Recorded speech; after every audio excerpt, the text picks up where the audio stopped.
Hello నమస్తే, నేను journalist YNR. Andhra Pradesh రాజకీయాల్లో ఓ 2 ప్రకటనలు 2 రోజులుగా చాలా పెద్ద సంచలనంగా మారాయి. చాలా పెద్ద రాజకీయ చర్చకు దారితీశాయి.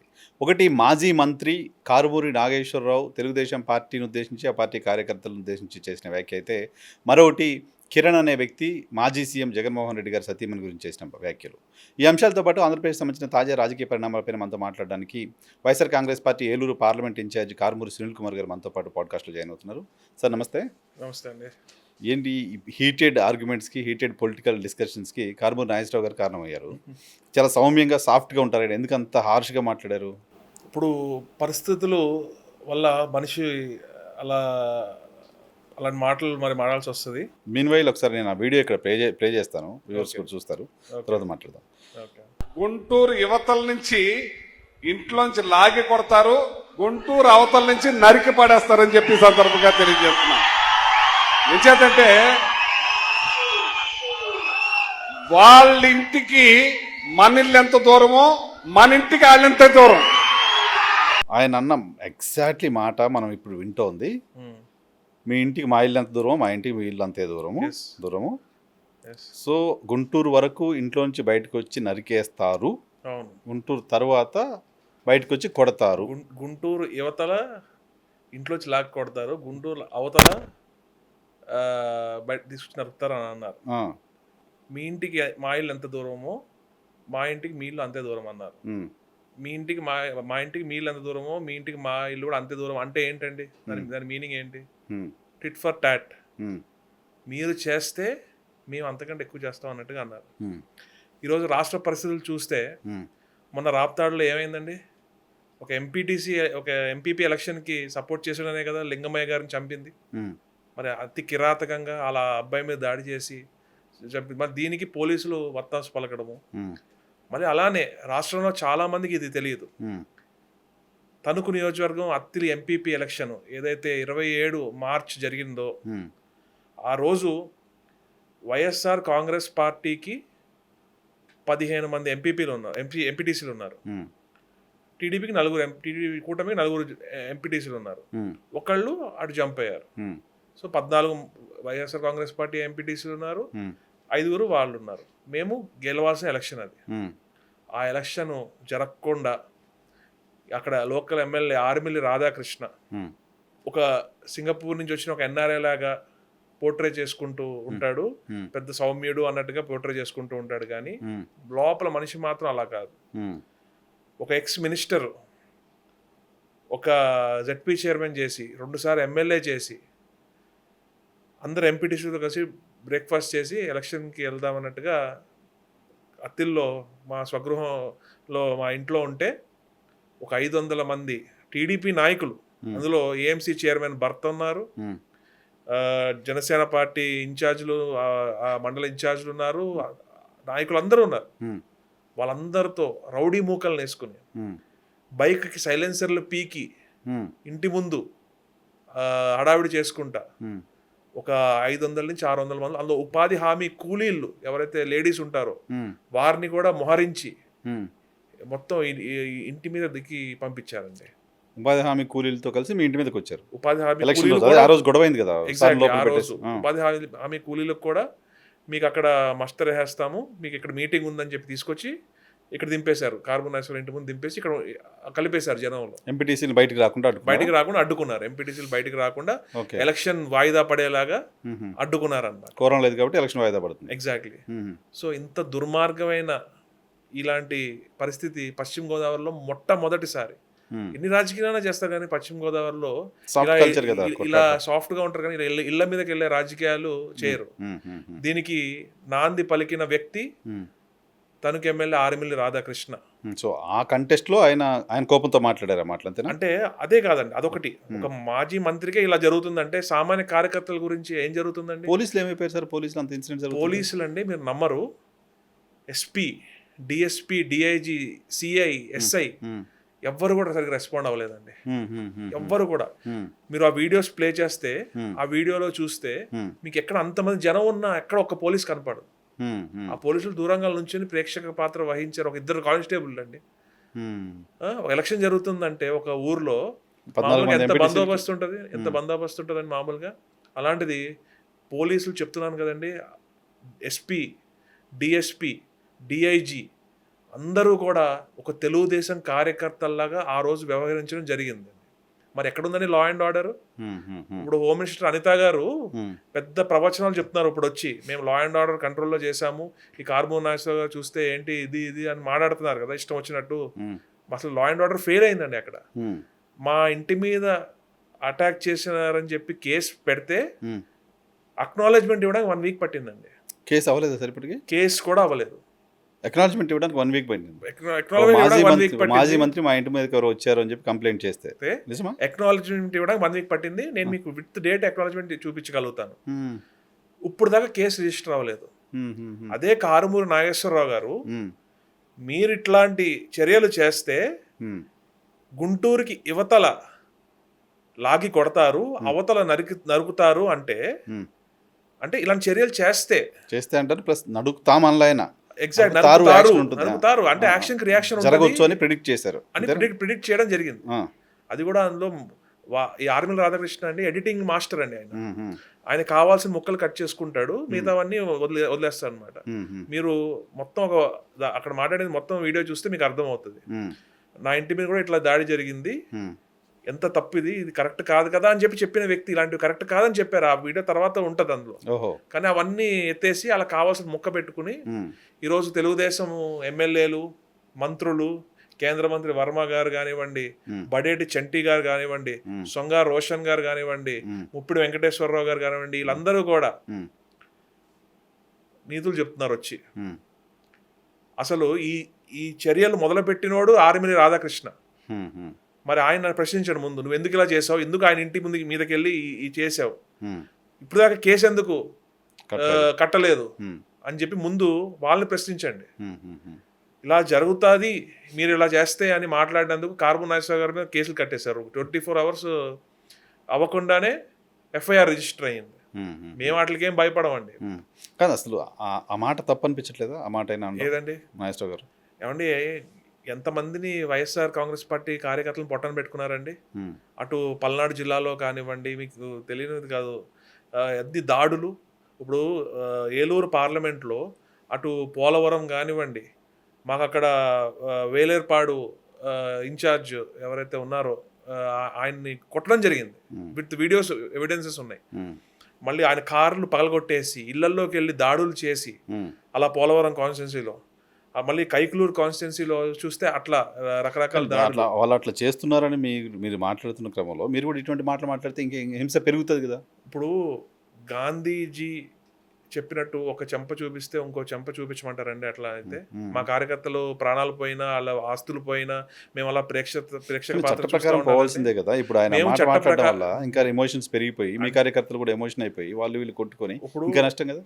ఇప్పుడు యాక్చువల్లీ నష్టపోతుంది కార్యకర్తలు, మా కార్యకర్తలు. ఈ ఎమ్మెల్యేలు, ఈ మంత్రులు ఏముందండి, వీళ్ళందరూ రేపు పొద్దున ఓడిపోయాక ఎలాగో అవుట్ ఆఫ్ కంట్రీయో అవుట్ ఆఫ్ స్టేటో వెళ్ళిపోతారు. కానీ ఇబ్బంది పడే కార్యకర్తలు కదండి. ఇట్స్ లైక్ అ వార్నింగ్ అండి. ఇప్పుడు కూడా చెప్తున్నాం మేము, మీరు లా అండ్ ఆర్డర్ కంట్రోల్ చేయండి స్టేట్లో. టీడీపీ ప్రభుత్వము, ఈ కూటమి ప్రభుత్వం లా అండ్ ఆర్డర్ కంట్రోల్ చేయండి. మీరు కంట్రోల్ చేయని పక్షంలో మాత్రం ఇప్పుడు కూడా చెప్తున్నాము, రేపొద్దున మేము మా కార్యకర్తలను ఆపితే మమ్మల్ని కూడా కొడతారేమో అని చెప్పి అనిపిస్తుంది తప్ప కార్యకర్తలు మాత్రం మా కార్యకర్తలు ఇబ్బంది పెట్టకండి, లా అండ్ ఆర్డర్ మెయింటైన్ చేయండి అని చెప్పి మేము చెప్తున్నాం. సో ఆ మాటలను ఏమైనా వెనక్కి తీసుకునే ఆలోచన ఏమైనా చేస్తారా? ఆయన తప్పు మాట్లాడదని ఇప్పుడు వాళ్ళు బిట్లు కట్ చేసుకుని పెట్టుకున్నారు ఆర్మీ రాధాకృష్ణ. కంటిన్యూస్ స్పీచ్ వింటే దాంట్లో స్పీచ్ వింటే ఆయన సారాంశం అర్థం అవుతుంది. ఆ కావాల్సిన ముక్క ఒకటి కట్ చేసుకుని వాళ్ళు ముందుకెళ్ళడం జరిగింది. ఆ ముక్కలో క్లియర్గా మా ఇంటికి మీ ఇల్లు ఎంత దూరమో మీ ఇంటికి మా ఇల్లు తెలుగుదేశం పార్టీ అనే పార్టీలో తెలుగు అనే పేరుంది. మరి తెలుగు వచ్చిన వాళ్ళే వాళ్ళ ఎమ్మెల్యేలు, మినిస్టర్లు, ఎంపీలు అనుకుంటున్నాను. దాని మీనింగ్ ఏంటి? మీరు అలా చేస్తే, మీరు చేస్తే యాక్షన్ కి రియాక్షన్ ఉంటుందని ఆయన అర్థం. అట్లా అంటే ఈ నారా లోకేష్ అండి ఎన్ని మాటలు మాట్లాడారండి, ఈ పవన్ కళ్యాణ్ గారు ఎన్ని మాటలు మాట్లాడారండి. బట్టలు ఊడదీసి కొడతా, ఒంగో పెట్టేసి కొట్టేస్తా, బట్టలు ఊడదీసి డ్రైవర్ మీద మోకాళ్ళ మీద కూర్చోబెట్టి తొక్కి పడేస్తా అని అన్నారు కదండి. ఏదండి ఆయన మీద కేసు ఏదండి? నారా లోకేష్ ఏమన్నా ఎన్ని మాటలు మాట్లాడారండి? తరిమి కొడతాం, ఒంగో పెట్టి గుద్దుతాము, బట్టలు ఊడదీసి కట్ డ్రైవర్ మీద నడిపిస్తాం అన్నారు ఎమ్మెల్యేలని అప్పుడు ఆ టైంలో. మరి ఆయన మీద కేసు ఏదండి? ఎందుకు కారుమూరి నాగేశ్వరరావు బీసీ అనా ఆయన మీద కేసు?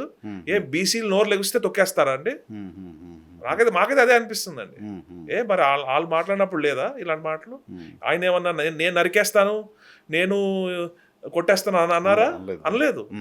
మీరు ఇలా చేస్తే చేస్తారు, మీరు ఇలా లా అండ్ ఆర్డర్ ఇలా కంట్రోల్ లేకుండా ఇలాంటి పనులు చేస్తే రేపొద్దున్న రియాక్షన్ డబల్ ఉంటుందని అన్నారు తప్ప ఆయన చేస్తాను అనలేదు. కానీ ఈ రోజు వీళ్ళు పెద్ద పతీతుల్లాగా వచ్చేసి చెప్తున్నారు కదా. ముందు అసలు ఇదే ప్రశాంతమైన పశ్చిమ గోదావరి జిల్లాలో ఏం జరుగుతుందో ముందు వాళ్ళందరినీ తెలుసుకుని మాట్లాడమని చెప్పి నేను చెప్తున్నానండి. ముఖ్యంగా కేంద్ర మంత్రి వర్మ గారు వచ్చి, మరి ఆయన కేంద్ర మంత్రి అంటే ఆయనకి తెలిసి ఉండాలి. ఆ ఎలక్షన్ మీరు రిపోర్ట్ తెప్పించుకోండి, ఆ ఎలక్షన్ ఎందుకు పోస్ట్ పోన్ అయింది, ఏమైంది అని చెప్పి మీరు తెలుసుకోండి వర్మ గారు. తెలుసుకుని అప్పుడు మీరు మాట్లాడాలి. ఇలా ఏదో వచ్చేసి అలా మాట్లాడడం. సో మంత్రి ఇంటి మీదకి వెళ్ళి ఒక 500 మంది ఇంట్లో ఉన్న ఎంపీటీసీని ఎలక్షన్ రాకుండా అడ్డుకుంటే, అక్కడ ఆగితే ధర్నా చేస్తే మొత్తం జిల్లాలో స్పందించిన అధికార పార్టీకి సంబంధించిన నాయకులు ఎవరు లేరా? అధికార పార్టీ అందరూ స్పందించారండి. అధికార పార్టీకి సంబంధించిన వాళ్ళు దానిపై నెగిటివ్గా అధికార పార్టీ వాళ్ళు ఒక్కళ్ళు కూడా లేరండి. నాట్ ఈవెన్ పోలీస్ స్పందించలేదండి. ఈ అధికార పార్టీ నాయకులు ఎవ్వరు కూడా స్పందించలేదు. ఈ రోజు దాకా కూడా స్పందించలేదు. ఈవెన్ కేసు ఫైల్ చేయలేదు. కేసు కూడా ఈ రోజు దాకా ఫైల్ చేయలేదండి. అదే కారుమూరి నాగేశ్వరరావు మీరు ఇట్లా ఉంటే అట్లా జరుగుతుంది అని అంటే మాత్రం వాళ్ళకి ఒక్కొక్కడికి ఎక్కడ లేని బాధ వచ్చేసి తెగ వీడియోలు పెట్టేస్తున్నారు కదా. మరి మీరు చేసింది ఏంటండి? ఎందుకు ఆయన చాలా సాఫ్ట్ గా ఉంటారు కదా కారుమూరి నాగేశ్వరరావు. ఆయన ఇంటి మీద కూడా వచ్చి చెప్తున్నాను కదండి. ఈ ఆర్మిల్లి రాధాకృష్ణ అనే వ్యక్తి చూడ్డానికి ఒకలా ఉంటాడు, కానీ ఆయన చేసే పనులన్నీ ఇలానే ఉంటాయి. అన్ని చీప్ పనులు, చిల్లర పనులే. అసలు హుందాతనం అనేది ఉండదు ఆయనకి. ఇప్పుడు మా ప్రైవేట్ ప్లేస్, మా ఇల్లు అంతే కదా, ఇంట్లో ప్రైవేట్ ఇల్లు అంటే ఒక దేవాలయంతో సమానం. ఇప్పుడు తెలుగుదేశం పార్టీ వాళ్ళకి ఇల్లులు ఉంటాయి, వాళ్ళ ఇంట్లో పిల్లలు ఉంటారు, వాళ్ళ భార్యలు ఉంటారు, పెద్దోళ్ళు ఉంటారు. వాళ్ళ ఇంటి మీద అకారణంగా ఎటువంటి ఒక ఇది లేకుండా మేము ప్రతిపక్షంలో ఉన్నామండి. మేమేం చేసాం? కారుమూరి నాగేశ్వరరావు వాళ్ళ ఎంపీటీసీ కిడ్నాప్ చేసి తీసుకొచ్చారా వచ్చి దాడి చేయడానికి? లేదు కదా. మా వైసీపీ ఎంపీటీసీలే కదా, మేము బీఫామ్ ఇచ్చి గెలిపించుకున్న వారే కదా. మరి అకారణంగా వచ్చేస్తే మాకు బాధ. మీరు అధికారంలో ఉన్నప్పుడు మీరు కూడా చేశారు అటువంటి. ఎక్కడ చేసామండి? చంద్రబాబు నాయుడు గారు ఇంటి మీదకి పోయారు కదా. ఏమండి ఇప్పుడు కారుమూరి నాగేశ్వరరావు గారి గురించి మాట్లాడారు. టీడీపీ ఆఫీస్ మీదకి పోయారు కదా. టీడీపీ ఆఫీస్ నుంచి ఇప్పుడు అది ప్రజా ఆగ్రహంతో ప్రజలు వెళ్ళారు. కానీ ఇప్పుడు వాళ్ళదే అంటారు ప్రజలు. ఎందుకంటే ఆగ్రహం మా మీద మేమేం చేసాం పోనీ కారుమూరి నాగేశ్వరరావు గారు ఎవరన్నా ఏమన్నా మాట్లాడినారా? ఏమన్నా అన్నారా? ఏదైనా అడ్డుకున్నారా? మరి మా ఇంటి మీద రావాల్సిన అవసరం ఏంటండి? మరి అప్పుడు టీడీపీ అధికార ప్రతినిధి అప్పటి ముఖ్యమంత్రి జగన్మోహన్ రెడ్డి గారిని అనరాని మాటలు అంటే అది జరిగింది. వాళ్ళ నోరు అదుపులో పెట్టుకుంటే అది కూడా జరిగేది కాదు కదా. అంతే కదండి. ఇప్పుడు ఈరోజు పశ్చిమ గోదావరి జిల్లా ప్రశాంతమైన పశ్చిమ గోదావరి జిల్లా. ఎప్పుడు ఇలాంటి నీచ రాజకీయాలు లేవు. దానికి తెరలేపింది ఆర్మిల్లి రాధాకృష్ణ. మరి మాకు మంత్రి పదవి ఉన్నప్పుడు, కారుమూరి నాగేశ్వరరావు మంత్రిగా ఉన్నప్పుడు ఏనాడైనా తణుకులో ఇలాంటి ఇన్సిడెంట్ జరిగిందా? లేదు. ఎందుకంటే లా అండ్ ఆర్డర్, ప్రజలకు ఇబ్బంది ఉండకూడదు, ప్రజలకు ఎటువంటి ఇబ్బంది ఉండకూడదు అని చూసే వ్యక్తి ఆయన. ఆఖరికి అపోజిషన్ పార్టీ వాళ్ళు వచ్చి పని అడిగినా కూడా చేసి పెట్టి పంపించే వ్యక్తి కారుమూరి నాగేశ్వరరావు గారు. అలానే మేము ఎప్పుడండి, మాకు ఒకటే తెలుసండి, మా కుటుంబం మాకు సాయం కోసం వచ్చిన వాళ్ళకి హెల్ప్ చేసి పంపించడం, ఇంటికి వచ్చిన వాళ్ళని ఖాళీ కడుపుతో వస్తే వాళ్ళకి భోజనం పెట్టి పంపించడం, మాకు తెలిసింది ఇదే.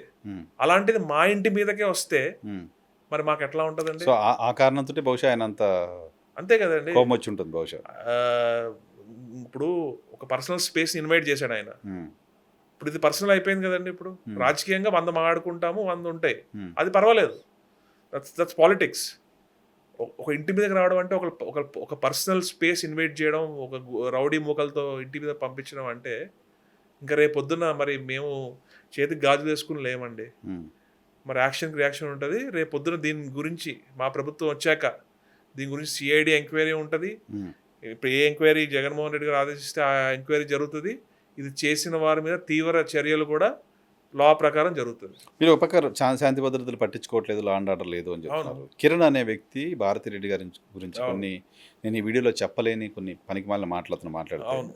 కూటమి సర్కార్ ఇమీడియట్గా అతని పైన కేసు పెట్టింది, అరెస్ట్ చేసింది. ఇది మంచిగా పనిచేస్తున్నట్టు ఏమండి కనిపించలేదు. ఇప్పుడు నిన్న మీ పాడ్కాస్ట్లో చూసాము. మరి ఇదే కూటమి ప్రభుత్వంలో వివేకం సినిమా స్పాన్సర్ చేసి ప్రమోట్ కూడా చేశారు చంద్రబాబు నాయుడు గారు. ఉమ్, అందులో కూడా ఉంది కదా. ఉమ్, మరి అందులో ఆ డైరెక్టర్ని, ఆ రైటర్ని ప్రమోట్ చేసిన చంద్రబాబు నాయుడు మీద కూడా కేసు పెట్టాలి ఇప్పుడు మరి ఉమ్, ఉమ్, ఆ వివేకం సినిమా సంబంధించి. ఉమ్, అందులో కూడా సేమ్ ఇవే వర్డ్స్ అందులో కూడా వాడడం జరిగింది. ఉమ్, దానికి తోడు సీమరాజా అని, ఆర్పి అని, ఇంకా అలా కొంతమంది ఉన్నారు. వాళ్ళు ఎన్ని మాటలు మాట్లాడుతున్నారంటే, రోజా గారు ఒక మహిళా నేత, ఉమ్. ఆవిడ్ని ఎంత అసభ్యంగా ఇదే ఆర్పిని ఆవిడ ఎంకరేజ్ చేశారు అప్పుడు జబర్దస్త్లో. అంటే గతంలో రోజా గారు, గతంలో నాని గారు, గతంలో అంబటి గారు వీళ్ళంతా కూడా ఇలాగే మాట్లాడారు టీడీపీ నాయకుల్ని అప్పుడు అని కదా. ఎప్పుడు కూడా బూతులు తిట్టలేదండి. ఉమ్, నాకు తెలిసి అంబటి రాంబాబు గారు ఎప్పుడు బూతులు తిట్టలేదే ఎవరిని. ఉమ్, రోజా గారు ఎవరు ఇలా బూతులు తిట్టలేదే ఎవరిని. ఉమ్. అంటే ఆ ఘాటు వ్యాఖ్యలు ఉన్నాయి అంతే తప్ప. మీరు ఏదైతే రియాక్షన్ ఉంటుంది అంటున్నారో, గతంలో మీరు చేసిన యాక్షన్కే ఇప్పుడు ఇది రియాక్షన్ అనేది వాళ్ళు చెప్తున్నమాట. ఇప్పుడు ఒకటండి, చంద్రబాబు నాయుడు గారు మరి అంత ఇదిగా బాధపడి ఏడ్చారండి. ఉమ్, ఇప్పుడు ఎవరైతే ఆ కిరణ్ అని ఉన్నాడో నన్ను ప్రోత్సహించిన చంద్రబాబు నాయుడు గారే. నాకు ఫోన్ చేసి వీడియోస్ చాలా బాగా చేస్తున్నావు, ఇంకా బాగా చేయాలని చెప్పి చంద్రబాబు నాయుడు గారు డైరెక్ట్గా నాకు ఫోన్ చేశారని చెప్పి ఇదే కిరణ్ చెప్పాడు. ఉమ్. అంతే కదండి. ఈ వీడియో కాదు, వేరే ఏదో వీడియోస్. అయినా కూడా ఈ వీడియో చేయడానికి ఇన్స్పిరేషన్ కానీ అన్నీ కూడా బ్యాక్గ్రౌండ్ సపోర్ట్ చేసింది ఎవరండి? చంద్రబాబు నాయుడు గారే కదండి. ఎగ్జాక్ట్లీ, అది ఐటీడీపీ కార్యకర్త. అయినా కూడా ఇలాంటి ఇంత ఘోరంగా ఎప్పుడు కానీ ఎవరు మాట్లాడలేదండి. సో ఏంటి సార్ 10 నెలల పాలన ఎలా ఉంది, ఏం జరుగుతుంది? ఈ 10 నెలల పాలనలో కేవలం వారి జేబులు నింపుకోవడం, ఈ కేసులు పెట్టడం, వైఎస్ఆర్ కాంగ్రెస్ పార్టీకి ఎవరైతే సపోర్ట్ చేశారో వాళ్ళని ఇబ్బందులు పెట్టడం, వాళ్ళ పెన్షన్లు పీకేయడం, వీటి మీద ఉన్న కాన్సన్ట్రేషన్ పాలన మీద లేదు. ఏదైతే సూపర్ 6లో 6 లేదు, మీకు 15,000 మీకు 15,000 మీకు 15,000 అన్నారు, 18,000 అన్నారు, అవి లేవు, ఏవి లేవండి. పెన్షన్ ఒక్కటే, ఆ పెన్షన్లో కూడా ఏరివేతలు. అవును, తీసేస్తున్నారా ఏరివేతలు? ఎవరైతే వైసీపీ సపోర్టర్స్ ఉన్నారో వాళ్ళది నిష్కారణంగా తీసేస్తున్నారండి. కానీ గతంలో జగన్మోహన్ రెడ్డి అలా చేయలేదు. కులం చూడడం, మతం చూడడం, పార్టీ చూడడం, ప్రాంతం చూడడం అని చెప్పి అందరికీ చేశారు. అలానే ఇళ్ల స్థలాలు అందరికీ ఇచ్చారు. టీడీపీ జనసేన వారు కూడా ఇళ్ల స్థలాలు తీసుకున్నారు. ఇప్పుడే ప్రజలకు కూడా అర్థం అవుతుంది. ఈరోజు తెలుగుదేశం పార్టీ కార్యకర్తలు కానీ, ఎమ్మెల్యేలు కానీ ఊర్లలో తిరిగే పరిస్థితి లేదు. ఎందుకు? ఎలా ఉంటుందండి? పెన్షన్లు ప్రొఫైట్ ఇస్తున్నాం, పెన్షన్ 45,000 కోట్లు ఇస్తున్నాం అని చెప్తున్నాం చంద్రబాబు నాయుడు కాదు, ఇళ్ళకెళ్ళి బాండ్లు సంతకం పెట్టేసి, చంద్రబాబు సంతకం పెట్టిన బాండ్లు ఇచ్చేసి అట్రాక్టివ్గా మీకు ఇవి వచ్చేస్తే అని చెప్పేసి బాండ్లు ఇచ్చేస్తే ప్రజలు నమ్మారు. సో మా సాలిడ్ ఓట్ బ్యాంక్ కూడా కొంతమంది ఆశపడ్డారు, అలా మనకు కూడా వచ్చేస్తుందేమో, జగన్ గారు ఇచ్చారు, ఆయన కూడా ఇచ్చేస్తారేమో, ఎందుకంటే ఆయన ఇంకా అనుభవం ఎక్కువ ఉంది దానికి అని అనుకున్నారు. కానీ వారికి ఇప్పుడు అర్థమవుతుంది చంద్రబాబు నాయుడు గారు ఒక మోసం చేశారు, అబద్ధాలతో వాళ్ళు గవర్నమెంట్లోకి వచ్చారు అని చెప్పి ఇప్పుడే అర్థం చేసుకుంటున్నారు. నెక్స్ట్ ఏ స్థానిక సంస్థల ఎలక్షన్స్ వచ్చినా కూడా, ఏ బై ఎలక్షన్లు వచ్చినా, ఏమొచ్చినా కూడా నెక్స్ట్ మాత్రం మళ్ళీ వైఎస్ఆర్ కాంగ్రెస్ పార్టీ ప్రభంజనమే ఉంటుంది. నెక్స్ట్ వాళ్ళకి అసలు డిపాజిట్లు కూడా ఉండవు. స్థానిక సంస్థల ఎన్నికల్లో పోటీ చేస్తారా సరే? 100% అండి. ఇప్పుడు అసలు మీరు ఎలక్షన్స్ ఎప్పుడంటే అప్పుడు రెడీగా, అసలు నాకు తెలిసి వాళ్ళ ఎలక్షన్ కూడా రాకపోవచ్చు. చంద్రబాబు నాయుడు గారు హిస్టరీలోనే ఉంది స్థానిక సంస్థల ఎలక్షన్స్ని స్కిప్ చేయడం, ఆయన హిస్టరీలోనే ఉంది. ఎందుకంటే ఈ రోజే మొన్న ఏదో సర్వే అని చెప్పారు, 70 చోట్ల ఎమ్మెల్యేలకి 30% కూడా యాక్సెప్టెన్స్ లేదు అని చెప్పి సర్వే తిరుగుతుంది. మరి అది చూసాము. కానీ నేను కూడా గ్రౌండ్లో తిరుగుతున్నాను కాబట్టి చెప్తున్నాను కదండి. నేను ఒక హాస్పిటల్కి వెళ్ళాను ఒకరిని పలకరించడానికి. అయితే అక్కడ మన వాళ్ళు పెద్దవాడికి కనపడ్డాను, ఏదో మాట్లాడుకుంటుంటే విన్నాను అనమాట. చంద్రబాబు నాయుడు గారిని తిట్టుకుంటున్నారు. ఎందుకు? ఆరోగ్యశ్రీ లేదు, ఆరోగ్యశ్రీ యాక్సెప్ట్ చేయట్లేదు, హాస్పిటల్స్లో ఆరోగ్యశ్రీ యాక్సెప్ట్ చేయట్లేదు, పచ్చి బుద్ధులు తిట్టుకుంటున్నారు. నేను చెప్పాలని మాటలతో తిట్టుకుంటున్నారు. ఏమంటే షో చేయడం తప్ప ఈ తెలుగుదేశం పార్టీకి కానీ చంద్రబాబు నాయుడు గారికి కానీ ఇంకేమీ లేదండి. మళ్ళీ తర్వాత ఏదైతే కొంతమంది మహిళలు ఉన్నారో ఫీజు రియంబర్స్మెంట్కి ఇబ్బంది పెట్టారు, చాలా ఇబ్బంది పెట్టారు. వాళ్ళు సర్టిఫికేట్స్ తీసుకోవాలంటే డబ్బులు కట్టాలి, అప్పులు చేసి మళ్ళీ డబ్బులు కట్టి కాలేజీలకి మేము మాకు వచ్చాక ఇస్తాము, కాలేజీలు పడ్డాక మళ్ళీ మీకు తిరిగి ఇస్తాము అనే స్టేజ్కి వెళ్ళిపోయారు. మళ్ళీ అప్పుల పాలు అయిపోతున్నారు లేడీస్. ఓకే. ఎవరైతే డ్వాక్రా మహిళలు వాళ్ళ కాళ్ళ మీద వాళ్ళు నిలబడ్డారో, ఈ సున్నా వడ్డీతో లబ్ధి పొందారో, మళ్ళీ ఈరోజు మళ్ళీ వాళ్ళు అప్పులు చేసే పరిస్థితికి వెళ్ళిపోయారు. చాలా ఇబ్బంది పడుతున్నారు. అలానే ఏదైతే ఈ బెల్ట్ షాప్ పక్కన పర్మిట్ రూమ్లు పెడుతున్నారో అట్లు గొడవలు అయ్యి మొన్న వేల్పూర్లో ఒక అతను చనిపోయారు. అది సెటిల్మెంట్స్, మళ్ళీ దానికి సెటిల్మెంట్స్, మళ్ళీ తర్వాత ఈ హత్యలు కూడా సెటిల్మెంట్లు చేసుకుని తాగేసి ఇన్ని హత్యలు తన కాన్స్టిట్యున్సీలో బోల్డెన్ హత్యలు జరిగినాయి. ఏలూరులో ప్యాకాట్లు విచ్చలవిడి ఎమ్మెల్యే నాయకులకి పోలీసు వాళ్ళకి ఇంత అని చెప్పడం, వాళ్ళ ఇష్టం వచ్చినట్టు ఆడుకోవడం. అలా తణుకులో విచ్చలవిడిగా ప్యాకాట్లు ఎక్కడ పడితే అక్కడ ఆడుకుంటున్నారు. మీ ఆరోపణలు బహుశా ఇవన్నీ ఆరోపణలు, ఇవన్నీ వాస్తవాలు. రాధాకృష్ణ గారు ఏం చెప్తారు? ఇవన్నీ వాస్తవాలు, పక్కా, అసలు ఇంకా డౌటే లేదు. మొన్న భీమవరంలో చూశారు, భీమవరంలో ప్యాకాట్లు ఇష్టం వచ్చినట్టు ఆడుకుంటున్నారు. క్లబ్కి ఇంత అని చెప్పి మన నాయకులకు పంపించేయాల్సి వస్తుంది. అసలు మా ప్రభుత్వంలో ఏవేవైతే మేము కంట్రోల్ చేసామో, ప్యాకాట్లు కానీ లిక్కర్ కానీ, వీటి మీద వీరు మొత్తం టోటల్ ఆపోజిట్ చేసి కోడి పందాలు కానివ్వండి, కోడి పందాలు రోజు జరుగుతాయి, సంక్రాంతికి జరిగే కోడి పందాలు జనరల్గా. ఇప్పుడు ఉండి కాన్స్టిట్యున్సీలో, అలానే మన దెందులూరు కాన్స్టిట్యున్సీలో రోజు సంక్రాంతి సంబంధం లేకుండా రోజు అదే అండి. ఎందుకంటే గవర్నమెంట్ వాళ్ళ చేతిలో ఉంది, వాళ్ళ ఇష్టము. పోలీసు వాళ్ళు కూడా పూర్తిగా బెండ్ అయిపోయారు. వారికి ఎట్లా కావాలంటే అట్లాగా. మీకు ఎగ్జాంపుల్ అదే అండి. ఇప్పుడు ఒక ఎక్స్ మినిస్టర్ ఇంటి మీద దాడి జరిగితేనే ఎస్పీ, డిఐజీ, డిఎస్పీ, అసలు సిఐ ఫోన్ చేసి మెసేజ్లు బొత్స గారు కూడా మాట్లాడారు. బొత్స సత్యనారాయణ ఇన్ఛార్జ్గా ఉన్నారు కాబట్టి west Godavari, east Godavari, YSR Congress party తరఫు నుంచి, అలానే ఒక ప్రతిపక్ష నేతగా ఉన్నారు కాబట్టి మాట్లాడడం జరిగింది. ఎస్పీ గారు రెస్పాన్స్ కూడా లేదు. మెసేజెస్ కూడా ఉన్నాయని చెప్పి నేను ప్రెస్ మీట్లో చెప్పారు. Please go urgently, please give security అంటే కూడా రిప్లై లేకుండా ఉంది. అంత అర్థమైన స్టేట్లో ఉంది ఏపీ పోలీస్ పరిస్థితి. సో కేసులను ఎలా ఎదుర్కోబోతున్నారు ఇప్పుడు? ఏమంటే మేము బెయిల్ కూడా అప్లై చేయము. మేము ఎలా ఉందో మేము ముందుకెళ్తాం. లా అండ్ ఆర్డర్ లా ప్రకారం మేము ముందుకెళ్తాం. లా ప్రకారం బెయిల్ వెళ్ళొచ్చు కదా, వెళ్ళే రైట్ ఉంటుంది. ఎందుకండి అరెస్ట్ చేయమని చెప్పండి, పర్లేదు, అరెస్ట్ చేసినా పర్లేదు. ఇప్పుడు పవన్ కళ్యాణ్ కూడా అరెస్ట్ చేయాలి కదండి. మరి ఆయన ఎన్ని మాటలు మాట్లాడాడు? ఇదే నారా లోకేష్ గారు ఎన్ని మాటలు మాట్లాడారండి? అదే బోండా ఉమా గారు ఎన్ని మాటలు అసెంబ్లీ సాక్షిగా రే నరికేస్తారే, నిన్ను పాతేస్తారే అని చెప్పన్నారు. మరి ఆయన ఎందుకు అరెస్ట్ చేయలేదు? ఆయన ఎందుకు కేసు ఫైల్ చేయలేదండి? ఇదే టీడీపీ ప్రభుత్వంలో జరిగింది కదా. మరి అది వాళ్ళకొక రూలు, మాకొక రూలా? వాళ్ళ ఇల్లులా, మా ఇల్లు కాదా? మా ఫీలింగ్స్ కాదా? మరి ఇప్పుడు నేను ఒకటే అడుగుతున్నాను, ఈ విషయం గురించి స్పందిస్తున్న ప్రతి టీడీపీ నాయకులు కానీ, ఎల్లో మీడియా కానీ, అటు ఎల్లో యూట్యూబ్ ఛానల్స్ కానీ, వీళ్ళందరినీ నేను సూటిగా ఒకటే అడుగుతున్నాను. మీకు ఇళ్ళు ఉన్నాయా? మీ ఇంట్లో లేడీసు, మీ ఇంట్లో పిల్లలు, పెద్దలు ఉంటే, ఇలా మీ ఇంటి మీదకి అకారణంగా వస్తే మీరు సమర్థిస్తారా?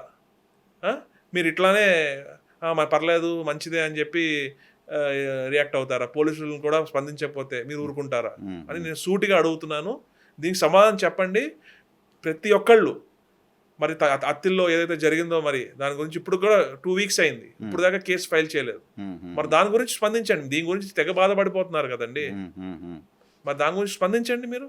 చూద్దాం రెస్పాండ్ అవుతుంది గవర్నమెంట్. చూద్దాం. Thank you very much sir. Thank you. ఇది సునీల్ గారితో స్పెషల్ పాడ్కాస్ట్ చూస్తున్నప్పుడు DHTV.